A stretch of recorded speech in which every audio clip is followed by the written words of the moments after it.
नमस्कार, बहुत स्वागत है आप सभी का। मैं हूं आपके साथ नैना यादव, लेकर हाजिर हूं हमारा खास शो पूछता है इंडिया। कश्मीर में जानते हैं क्या हुआ। भारत के खूबसूरत इलाके, दुनिया के ये कहा जाए स्वर्ग वाले स्थल पर टारगेट किलिंग की गई है। Target killing returns. घाटी में लौटती शांति, खिलखिलाता विकास, मजबूत होता भरोसा। यहां पर ये सारी चीजें कुछ लोगों को रास नहीं आती। आतंकियों को कश्मीर का यह बदलता रंग एक बार फिर से चुभने लगा है। 1990 के दशक से शुरू हुई टारगेट किलिंग की काली साजिश निर्दोष निहत्थे प्रवासी मजदूरों का खून बहाने तक गिर चुकी है। जम्मू कश्मीर के कुलगाम में पाकिस्तानी सरपरस्ती में पड़ रहे लश्कर के पाले हुए आतंकियों ने अपनी कायराना हरकत को अंजाम दिया। आतंकियों ने पहले नाम और पहचान पूछी और फिर सीधा सीधा गोलियों से एक तरह से उन्हें छलनी कर दिया। टारगेट किलिंग से किस तरह से एक बार फिर से घाटी दहलती हुई नजर आती है, आपको बताते हैं। कुलगाम में आतंकी हमला हुआ, 2 मजदूरों की मौत हुई, सर्च ऑपरेशन जारी है। इस हमले में छत्तीसगढ़ के एक गरीब मजदूर की जान चली गई। एक जिंदगी और मौत के बीच जंग लड़ रहा है। कश्मीर में टारगेट किलिंग कोई नई रणनीति नहीं है। 1990 के दशक में आतंकियों ने घाटी से कश्मीरी पंडितों को निशाना बनाना शुरू किया है। जम्मू कश्मीर में टारगेट किलिंग एक बड़ी साजिश नजर आती है। दरअसल 22 अप्रैल 2025 याद कीजिए, जब पहलगाम में आतंकी हमला हुआ था तो वेस्टर्न घाटी में धर्म पूछकर पर्यटकों पर हमला किया गया। 25 पर्यटक के समेत 26 लोगों की मौत हो गई। 20 अक्टूबर 2024 को भी गांदरबल में हमला हुआ। इंफ्रास्ट्रक्चर कंपनी के कैंप पर आतंकी हमला होता है। स्थानीय डॉक्टर समेत 6 लोगों की मौत होती है। 2 नवंबर 2024 को बड़गाम में हमला होता है, जहां पर 2 बाहरी मजदूरों को गोली मारकर उनकी हत्या कर दी जाती है। 18 अक्टूबर 2024 शोपियां, बिहार के मक्का विक्रेता अशोक चौहान की हत्या कर दी गई। 8 अगस्त 2024 को चोटीपोरा में शोपियां में बाहरी श्रमिक को आतंकियों ने गोली मार दी। शोपियां में 18 मई को ही ऐसी ही घटना सामने आई थी। यहां पर एक बीजेपी कार्यकर्ता की हत्या कर दी गई और ये फहरिस्त लगातार लंबी होती नजर आती है। अनंतहीन ये फहरिस्त नजर आती है। और इस नापाक हमले की जिम्मेदारी जानते हैं आखिर किसने ली है? लश्कर का मुखौटा संगठन। लेकिन इस बार आतंकियों का बच पाना नामुमकिन है। घटना के तुरंत बाद पूरे इलाके की कहा जाए चौकसी बढ़ती गई। सेना, सीआरपीएफ, जम्मू कश्मीर पुलिस के जवानों ने घेरा। चप्पे चप्पे पर सर्च ऑपरेशन जारी है। आतंकियों की तलाश में ड्रोन से लेकर स्नीफर डॉग्स की मदद ली जा रही है। लेकिन पिछले कुछ वक्त से धारा 370 जब से हटी घाटी में, उसके बाद से डेवलपमेंट लगातार शुरू हुआ। इंफ्रास्ट्रक्चर्स पर वर्क शुरू हुआ। आईआईटी, एम्स, रेल का बड़ा जंजाल, रेल नेटवर्क का जम्मू कश्मीर को कनेक्ट कर रहा है। क्यों? ताकि यहाँ पे दूर दराज से लोगों की कनेक्टिविटी बढ़ सके।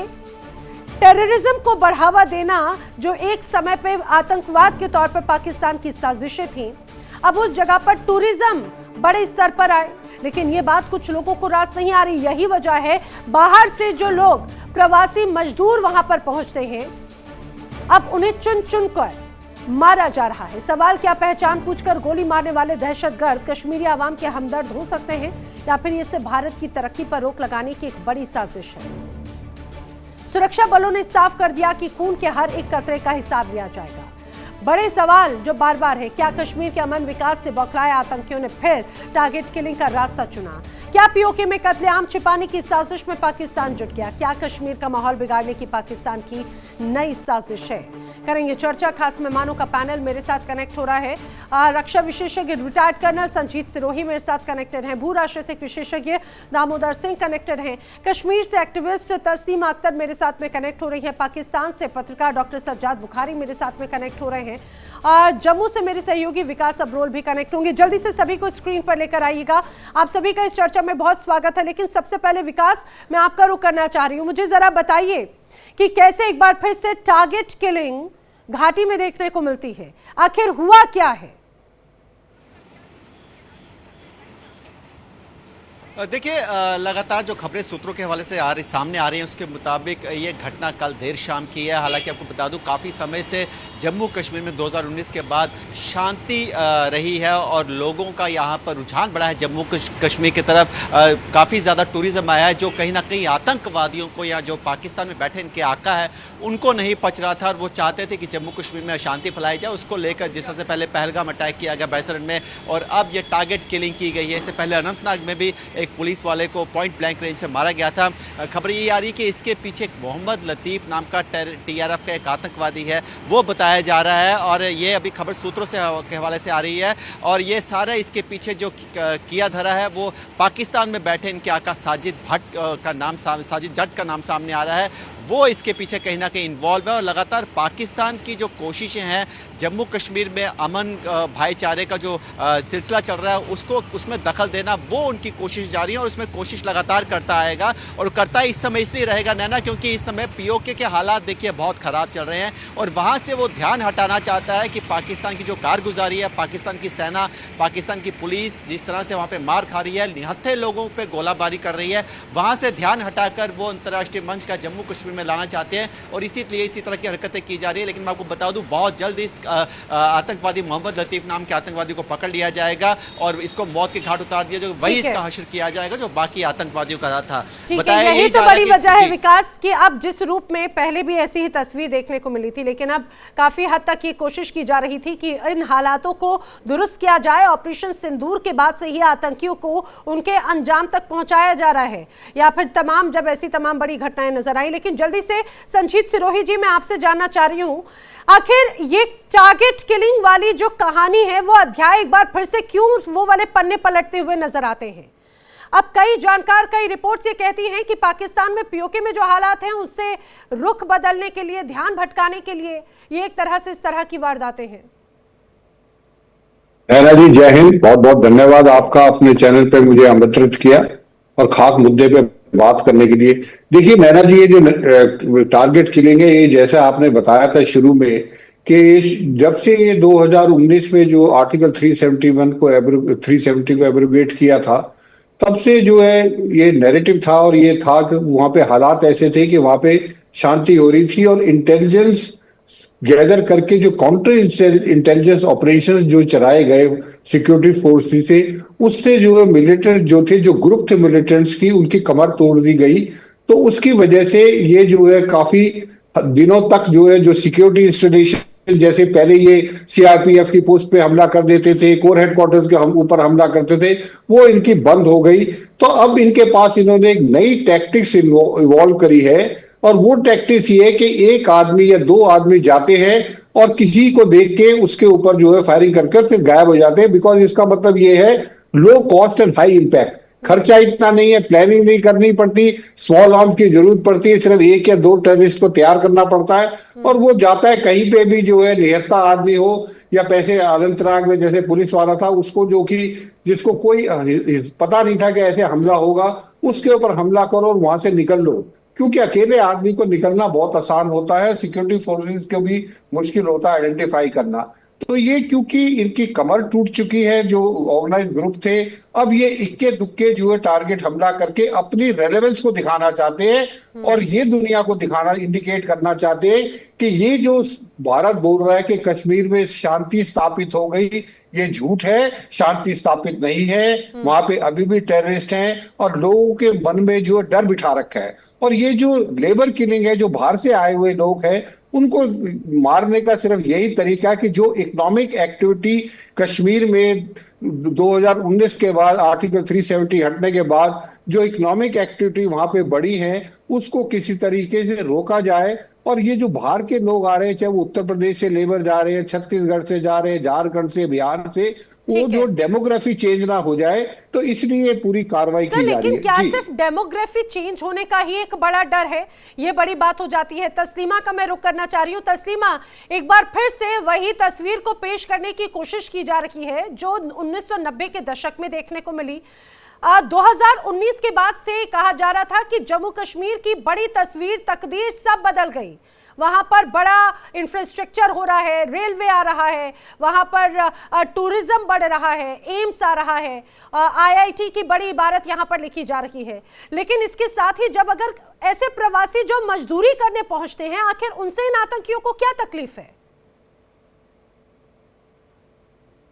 आदाब, अस्सलाम वालेकुम, जय हिंद everyone. Naina ji, when innocent people suffer in POJK, humanity has no borders। और मैं ये कहना चाहूंगी, I stand for human rights today because tomorrow may be too late।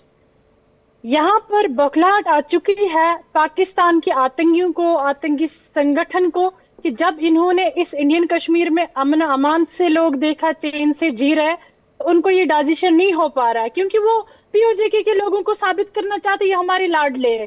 कौन से लाडले? वहां की आर्मी जो जनरल है वो बयानबाजी करते हैं हमारे लाडले है। तो लाडलों को खून से लहूलान किया जाता है क्या? अभी आप रिसेंटली देखो, देवसर कुलगाम में इन्होंने नॉन लोकल लेबर की किलिंग्स की है। ये हमें डराना चाहते हैं ना। मैं रिसेंटली जस्ट POK के बॉर्डर से विजिट करके आ रही हूँ, अभी मैं ऑन द वे हूँ। मैंने 10 अगस्त को कॉल दी है, entire Jammu and Kashmir unite होके POJK के लिए प्रोटेस्ट निकालेगा, आज पाकिस्तान ऑक्युपाइड कश्मीर तक जाएगा और इनको खदेड़ने के लिए और अपने उस मकबूजा कश्मीर को आजाद करने के लिए, जो अभी तक गुलामिस्तान जिसको पाकिस्तान ने बना रखा है, जो पाकिस्तान उनको अभी तक जुल्म सितम कर रहा है और उन पर जुल्म की इंतहा कर रहा है, उसको हम खदेड़ने को 10 अगस्त को जाएंगे। 10 अगस्त को पूरी जम्मू कश्मीर के लिए कॉल आपकी चैनल के माध्यम से भी मैं दे रही हूँ, और उन पाकिस्तानी पंजाबी रेंजर्स को हम औकात दिखा देंगे कि ह्यूमैनिटी वर्ल्ड में मजबूत है या आपकी गोली।